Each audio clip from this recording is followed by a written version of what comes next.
मौलाना साहब जो YouTube channel ज़रूर subscribe कंदा। छा साईं रोज़े जी हालत में ज़ाल ऐं मुड़ुस हिकु बिस्तरे ते गॾु सुम्ही सघनि था या न? अच्छा, रोज़े जी हालत में ज़ाल ऐं मुड़ुस ॿई गॾु हिकिड़े बिस्तरे ते सुम्ही सघनि था।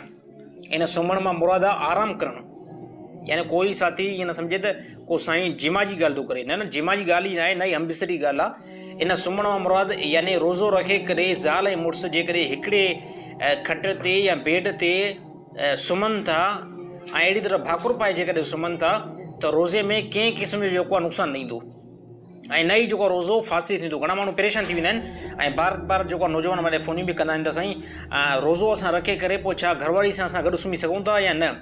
त सर घरवारी सां गॾु आराम करे सघो था, गॾु आराम करे सघो था। बाक़ी घरवारी सां जेको आहे जिमा जेको आहे नथा करे सघो ऐं न ई जेको हमबिस्तरी करे सघो था। अगरि कंहिं बि साथी रोज़े में ऐं घरवारी सां हमबिस्तरी कई ऐं जिमा कई त उन सूरत में रोज़ो जेको आहे फासे थी पवंदो ऐं शरीयत उन जे मथां ॾंड बि जेको लागू कयो आहे त 60 हाणे रोज़ा रखे या 60 मिस्किननि खे मानी खाराई।